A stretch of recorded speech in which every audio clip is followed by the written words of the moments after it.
Hello दोस्तों, कैसे हैं आप लोग। उम्मीद करता हूँ अच्छे होंगे। Welcome to learner IAS together success. दोस्तों, जैसे कि हम अभी क्लास 11th मीडियावल इंडिया की कंटिन्यू कर रहे हैं। अभी हम लोग फोर्थ जो कि है economic and social life, education and religious belief 800 to 1900। ठीक है दोस्तों, क्या है वो हम देखेंगे। तो इस तरह से हम लोग हैं, आइए देखते हैं। Okay, although we have not yet studied political development in northern India 1000 to 1200, the entire period from 800 to 12 may be regarded as one of the purpose of studying economic and social life। ठीक है दोस्तों, तो इसमें क्या है, social life and religious belief, economic and social life ideal belief changes much more slowly than political life। ठीक है, कोई भी चीज़ जहन में दोस्तों बैठ जाता है तो वो बैठ जाता है। सोशल और रिलीजियस बिलीफ कुछ ऐसा ही है, अगर एक बार को बैठ गया सो बैठ गया। ठीक है, अगर हम इकोनॉमी की बात कर ही रहे हैं तो इसमें सबसे पहला आता है ट्रेड। ठीक है दोस्तों, पहले हमने बहुत देखा कि ओल्ड एज में रोमन एम्पायर के साथ होता था, फिर बंद हो गया, फिर होना शुरू हुआ सेंट्रल एशियाज में चाइना के साथ। ठीक है दोस्तों, अभी देखते हैं 800 टू 1200 में क्या हो रहा है। इन northern India this period is considered a period of stagnation and even of decline. ठीक है, स्टैग्नेशन मतलब रुक जाना, कुछ आगे नहीं बढ़ना, आगे पीछे कुछ नहीं होना, स्टैग्नेंट है। ठीक है, नॉर्दर्न इंडिया में हमने देखा इस पीरियड में जो ट्रेड है वो स्टैग्नेंट था और इवन डिक्लाइन हो रहा था। The main reason for this was the setback to trade and commerce between the 7th and 10th century। This is turned, ठीक है, led to a decline of towns and town life in the region। Obviously बात है, town और town life वहीं पे settle होता है जहाँ पे ट्रेड बहुत अच्छा होता है, मर्चेंट्स होते हैं, ट्रेडर्स होते हैं, तभी वहाँ पे टाउनशिप होता है, वरना कैसे होगा।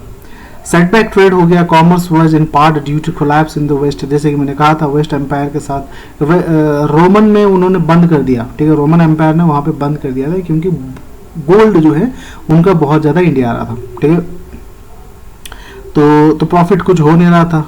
Gold and silver were never mined in India. ठीक है, एनी अप्रिशिएबल क्वांटिटी। ठीक है, गोल्ड माइंड हमारा उस समय नहीं था, अभी भी नहीं है ज़्यादा, बट इतना नहीं था। ठीक है, तो वो सब जैसे कि सब जितने भी गोल्ड और सिल्वर कॉइन्स हमारे इंडिया में मिलते हैं तो मैक्सिमम जो है, मैक्सिमम मतलब कि सारा का सारा जो है वो इनपुट था। ठीक है, हमारा रोमन एम्पायर से, तो वो इतना था नहीं हमारा। ओके, तो हमें जो ट्रेड करना इतना सहूलियत नहीं हो पा रहा था, तो बंद हो गया था। The rise of Islam leading to the collapse of old empires such as the Sassanid Iranian Empire also affected India's foreign trade, particularly overland trade। ठीक है, जब इस्लाम जो है उभरा, ठीक है, उस समय ईरानियन ये जो सब थे जिसे हम लैंड ट्रेड करते थे वो भी इफेक्ट होने लगा। As a result there was remarkable paucity, मतलब रुक गया, of new gold coin in North India between the 18th and 10th century। तो ये भी एक बहुत बड़ा रीजन था, जैसे जब लैंड ट्रेड भी रुक गया, ठीक है, और रोमन के साथ ट्रेड नहीं हो रहा है तो कहाँ से पैसे आएंगे, गोल्ड आएंगे, कुछ भी आएगा। ठीक है, तो ये प्रॉब्लम हमें देखने को मिला। The situation gradually changed with the emergence of powerful and extensive Arab empire in West Asia and North Africa. ठीक है, Arab empire included many of the area in which gold was mined. Arab ने क्या किया, काफी area उसने cover कर दिया जहां पे थोड़े बहुत गोल्ड माइंस थे। ठीक है, वो सबको अरब ने कवर कर लिया। The Arabs themselves were sea faring people. ठीक है, सी फेरिंग पीपल थे वो, वैसे ही समुद्री यात्रा करने वाले। ठीक है, the demand for Indian fabric, incense and spice by the wealthy Arab ruler lead to an increase in their trade with India and Southeast Asia, the latter being called as Spice Island। तो अरब के लोग बहुत अमीर थे क्योंकि उनके पास gold mines थे, और इंडिया में कुछ चीजें थी जो बहुत फेमस थी, वहाँ के यहाँ के फैब्रिक्स अच्छे थे, यहाँ पे स्पाइसेस थे, तो स्पाइसेस खास करके इंडिया से इंपोर्ट करते थे। इसलिए अरब ने कहा कि इंडिया को ये स्पाइस आइलैंड है। ठीक है दोस्तों, तो as we have seen in the earlier chapter, many Arab travelers came to Western Asia port, ठीक है, during the 9th and 10th century, ठीक है, and have left useful accounts, ठीक है, जो लोग आए ट्रैवलर्स उन्होंने काफी अकाउंट हमारे लिए छोड़ रखा था हिस्ट्री के लिए. Okay, China grew during this period. China इस समय बहुत ज़्यादा डेवलप, चाइना जब बहुत ज़्यादा डेवलप कर रहा था, foreign trade and commerce in northern India began to receive gradually from the 10th century onward. Malwa और Gujarat benefited most from the revival of this trade. ये ट्रेड जब रिवाइव हुआ सबसे ज़्यादा बेनिफिट हुए मालवा और Gujarat. Many new town such as Champaner और नीलवाड़ा, ठीक है, गुजरात में ये बहुत सारे ट्रेड पॉइंट्स थे. ओके दोस्तों, तो decline of internal trade led to the languishing in north India of trade guild called shrenis and sanghas. ठीक है दोस्तों, जो इंटरनल ट्रेड होता था इस बेसिस पे श्रेणीज बनाया जाने लगा, मतलब श्रेणीज मतलब क्लासेस, ठीक है, वो बनाया जाने लगा. The guild and often consist of people belonging to different caste. ठीक है, एक श्रेणी में अलग अलग कास्ट के कई लोग होते थे. They had their own rule of conduct which the members were legally bound to obey and were entitled to lend और बोरो मनी और रिसीव एंडोमेंट्स. ओके, वो काम करते थे, ठीक है, जो एक श्रेणी के लोग, सपोज एक काम है लोहार का, ठीक है, वहां पे इसको एक ऑक्यूपेशन बना दिया, वहां पे अलग अलग लोग यहाँ पे काम कर रहे हैं, उनके वेज इक्वल होंगे, सब कुछ इक्वल होगा, तो वो एक श्रेणी के लोग बन गए. ठीक है, लेबर, ठीक है, ट्रेडर, वो एक श्रेणी है. ठीक है दोस्तों, इस तरह से वहां पे बना. With the decline of the trade and commerce, these bodies lost their former importance. ये जो लोग थे, जैसे ट्रेड बंद हो गया, ये लोग अपना इंपॉर्टेंस खोने लगा, काम नहीं मिला. We find very few reference during the period to guild receiving endowment. कोई भी श्रेणी को, कोई भी गिल्ड को कोई काम नहीं मिलता था. गिल्ड मतलब एक गुट. ठीक है, in course of time some of the older श्रेणीज emerged as subcaste. तो जैसे जैसे टाइम आगे गया, ग्रेजुअली जो श्रेणी, एक श्रेणी के लोग थे, एक काम करने वाले लोग थे, सपोज कोई एक है जो सिर्फ लोहार का काम करता है, ठीक है, एक श्रेणी के लोग हैं, तो ये आगे चल के एक सबकास्ट बन गया, कास्ट का भी सबकास्ट बन गया. ठीक है दोस्तों, फॉर एग्जाम्पल द द्वादश श्रेणी which was the guild become subcaste of a वैश्य. ठीक है, द्वादश श्रेणी बना, एक द्वादश एक लोग होते होंगे, एक गिल्ड होता होगा, वहां के लोग कुछ एक काम करते होंगे, सपोज माल ढोने का काम कर रहे हैं, तो वैसे लोगों का मतलब जब गाड़ी लग रहा था तो माल ढो रहे थे सपोज, तो वो उनका सबकास्ट बन गया. ठीक है, Jainism which was patronised by the mercantile section also received a subcaste.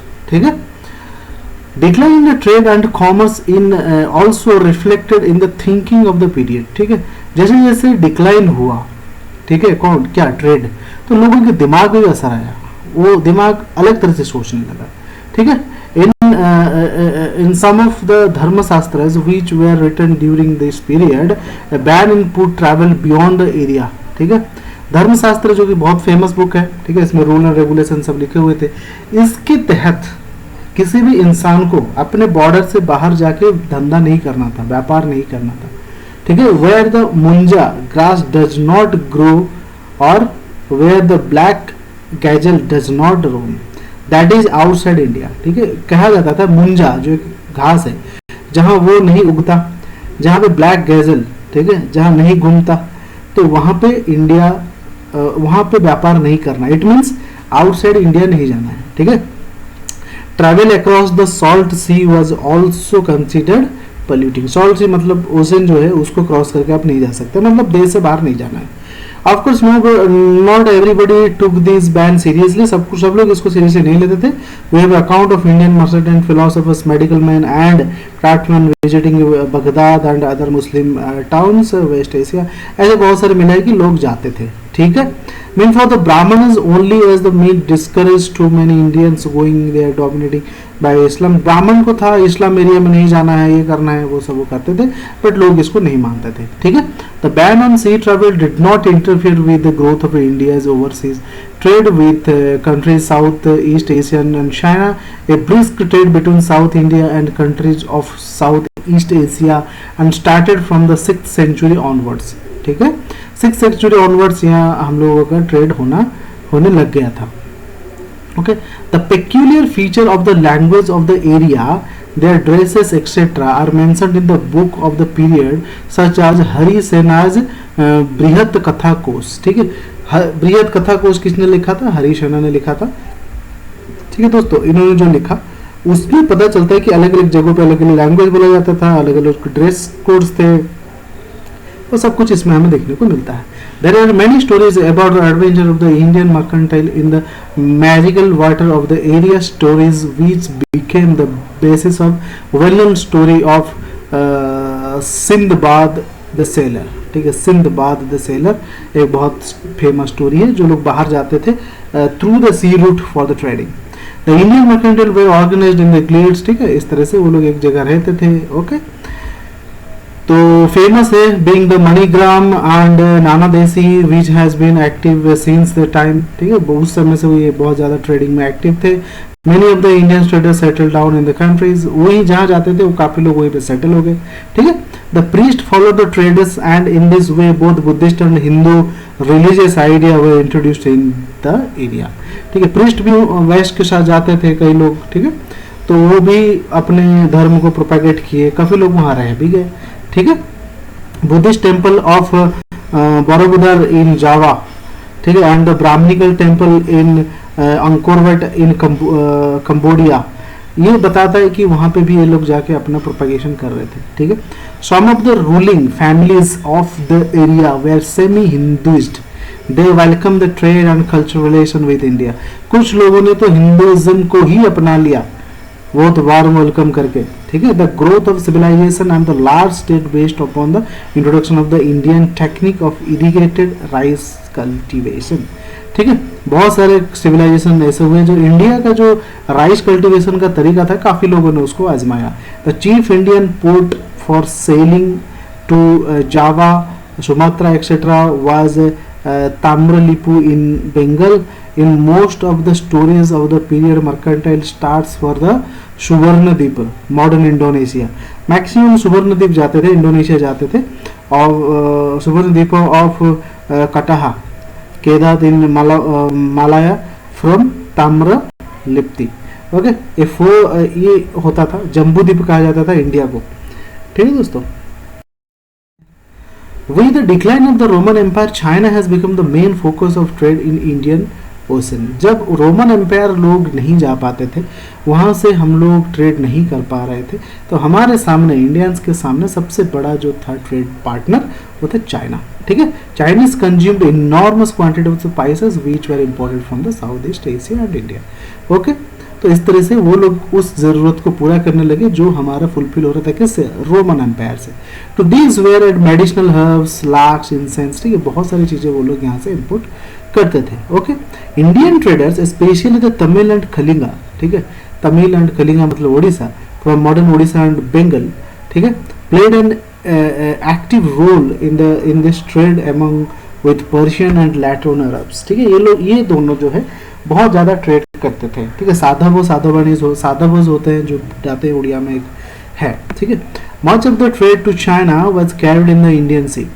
The teak wood जो है of Malabar, Bangla and Burma providing the base for the strong traditional ship building. Indian ship building बहुत बढ़िया करते थे। ठीक है, टीक वुड से। ठीक है, the weather condition were also is not possible to the ship to sail straight from the Middle East to China. The ship would have to wait for the long period in the port in between the favorable wind which है। ठीक है, क्योंकि उस समय motorise तो था नहीं, wind से जो नेचुरल वेव्स थे उसी से ही चलता था शिप, तो काफी समय शिप को वेट करना पड़ता था जाने के लिए। ठीक है, China. The main seaport for the foreign trade in China during this period was Canton or Kanfu was the Arab traveler called it. Buddhist scholar went from India to China by the sea route. जो अभी Buddhist जो है बहुत ज़्यादा है China में। ठीक है, कैसे वो यहीं से गए? ओरिजिन तो इंडिया ही है। ठीक है, तो यहीं से ही गए। ठीक है, सी रूट से ही जाते थे। The Chinese chronicles tell us that number of Indian monks in the Chinese court toward the close to 10th and beginning of the 11th century was the highest in Chinese history। ठीक है, इस तरह से देखा जाए तो सी root से ही China गए और बहुत ज़्यादा मॉन्क जो वहाँ पे हैं वो चाइनीज ही, मतलब इंडियंस ही हैं। इंडियन रूलर पर्टिकुलर द पाला and Sena ruler of Bengal and the Pallava and Chola ruler of the South India tried to encourage the trade by sending a series of embassies to Chinese empire. ठीक है, सबको पता था जब रोम के साथ trade नहीं हो रहा है, गोल्ड के कॉइन का अभाव है, थोड़ा बहुत अरब ने दे दिया, ठीक है, अब हमको ज़रूरत है, तो चाइना ही एक ऐसा देश है जहाँ पे हम अपना सामान भेज सकते हैं, आसान भी था। ठीक है दोस्तों, सारे राजाओं को पता था और सब लोग इसके लिए चाइना के साथ अच्छे भाव मित्रता में जुटे हुए थे। The embassy sent to China by Raja Rajendra were travelled in the Indian ship. ठीक है, अब जब जाएंगे तो भारतीय शिप में जाएंगे ना, तो राजा राजेंद्र वन जो अपने दूत को भेजे तो एक भारतीय शिप में ही उन्होंने भिजवाया था। ठीक है दोस्तों, there is evidence so that there were many shipyards in the South India, Odisha, Bengal engaged with the construction of the ships। ठीक है, शिप बनाना इंडियंस को बहुत अच्छे से आता था। The Chinese trade was very favorable to the countries engaged in it, so much so that in the 13th century the Chinese government tried to restrict the export of the gold and silver from the China. Indian ships gradually gave way for the Arab and Chinese whose ships were bigger and faster. We are told to Chinese ship but for the several stories high। ठीक है, देखिए जैसे Roman में ऐसा हुआ ना, रोम के empire को, राजा को पता चला कि यार इंडिया में तो बहुत ज़्यादा गोल्ड जा रहा है, ठीक है, वो लोग हमें स्पाइस बेच रहे हैं, बहुत ज़्यादा गोल्ड ले लेते हैं हमारे यहाँ से। ठीक है, ये सेम फिर उन्होंने ट्रेड करवाना बंद कर दिया इंडिया के साथ। वही चीज़ चाइना के साथ भी हुआ। चाइना देखा यार बहुत इंडिया ले रहे हैं गोल्ड, ठीक है, बहुत व्यापार कर रहे हैं, तो उसने मना कर दिया, अब गोल्ड और सिल्वर कॉइन हम लोग नहीं देंगे, ट्रेड बंद कर दिया उसने। An important factor of the growth of Chinese ship. और चाइना के बहुत बड़े बड़े शिप होते थे उस समय, ठीक है, 500-600 लोग जाते थे सामान के साथ। ठीक है, तो Chinese ship was used for the primitive mariner compass, उसमें बस कंपास था। In an invention which is later travelled from China to the west, already Indian science और टेक्नोलॉजी बीइंग लेफ्ट बिहाइंड। ठीक है, उनके पास कंपास था जो कि यूज होता था सी में जब ट्रैवल करते थे, तो वहाँ से पहले चाइना से निकल के फिर वो वेस्ट में गया। वेस्ट से कुछ नहीं है, सब इंडिया चाइना से निकला है। ठीक है दोस्तों, India trade with the western areas decline trade and south east Asia and China grew steadily till the 20th century. ठीक है, तो चाइना धीरे धीरे करके बहुत ज़्यादा 20th सेंचुरी तक। ठीक है दोस्तों, ग्रोथ ऑफ फ्यूडलिज्म, फ्यूडलिज्म जमींदार पर था। ठीक है, सामंतवाद कैसे ग्रोथ हुआ। ठीक है, important change to place in the Indian society during this period, बहुत इंपॉर्टेंट चेंज इसी समय हुआ। देखिए छोटी सी बात है, ग्रोइंग एज को मैं बता देता हूँ। ठीक है, हमने पहले पढ़ा राजा लोग जो है लोगों को इन वेज में लैंड ग्रांट्स देते थे, और जो ब्राह्मण्स थे या मॉन्क्स थे उनको बहुत ज्यादा क्या होता था, लैंड मिलता था ग्रांट में, गिफ्ट में, सब में। ठीक है, तो इतनी सारे जमीन लेके लोग करेंगे क्या। ठीक है, वो क्या करते उसमें, और ट्रेड वैसे भी डाउन हो रहा था, दूसरा रीजन था, ट्रेड डाउन चल रहा था, तो लोगों ने क्या किया, उस जमीन पे खेती करना शुरू किया। ठीक है, अब लोगों के पास तो खेत है नहीं, ब्राह्मणों को एक एक फर्टाइल गांव जो है वो गिफ्ट किया जाता था, वो क्या करेंगे, तो वो लोग ब्राह्मण लोग हैं या फिर कोई और है जो जिसके पास बहुत जमीन है, वो लोगों को लगवा के, शूद्र, ठीक है, जो लेबर लोग थे उनको लगवा के वो वहां पे खेती करता था। तो जमीन खेती तो वो करते थे, पर जमीन का मालिक कोई और था, वो है जमींदार, मतलब फ्यूडल।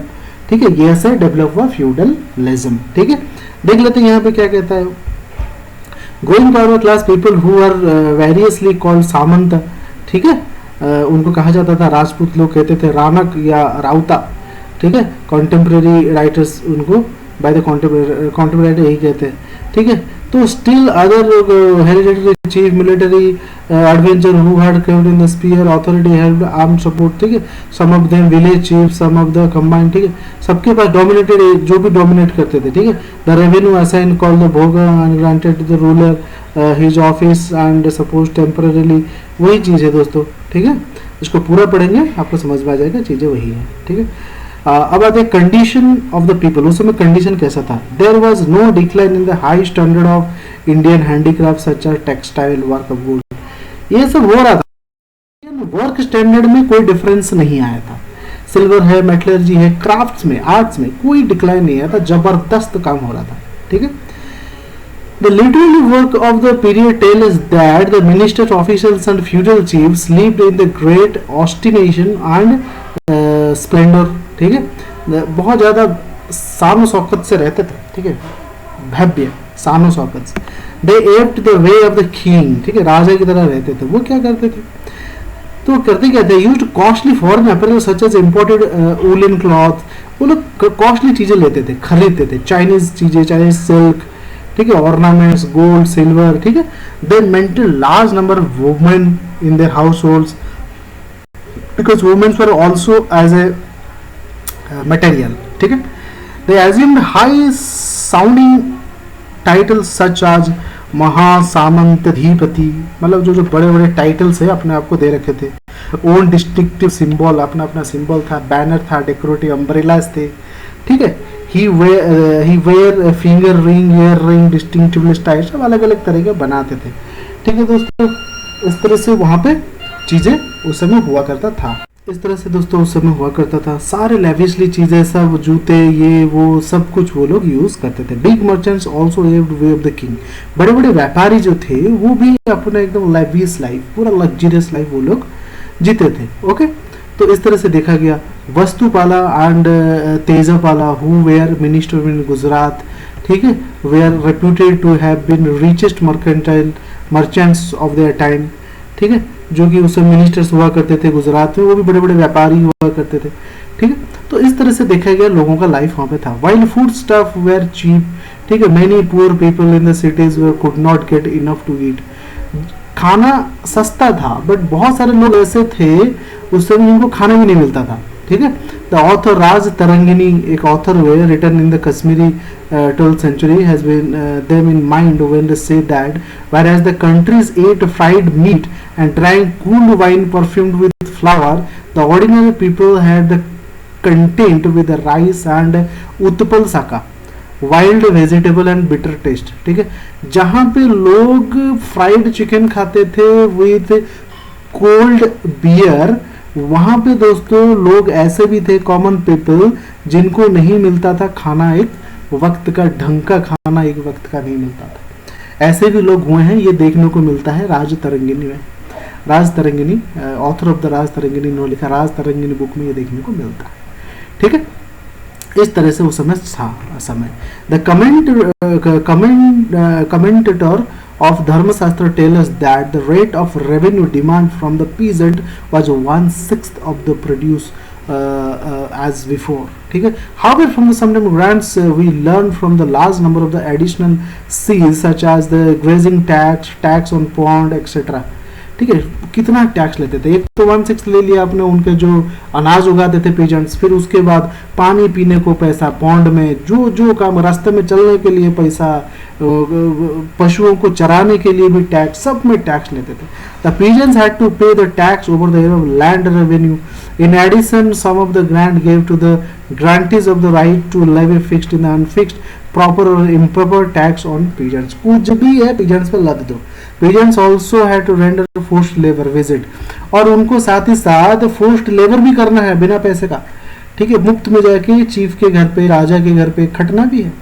ठीक है, feudal chief realise the money on every opportunity that offered itself.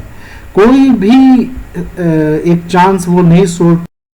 ये 4th चैप्टर का, और बाकी जो आधा है वो भी कुछ समय बाद मैं ले आऊँगा, साथ मिलके पढ़ेंगे. बहुत लंबा चैप्टर है इसलिए थोड़ा सा मैंने स्प्लिट कर दिया है. ओके दोस्तों, तो अगली बार फिर देखेंगे. Thank you very much. और इसको सुनिए, आपको अच्छा लगेगा, कुछ समझ में भी आएगा. और दूसरी चीज़, पूरी बुक पढ़ने की भी ज़रूरत नहीं पड़ेगी क्योंकि मैं पढ़ रहा हूँ साथ साथ.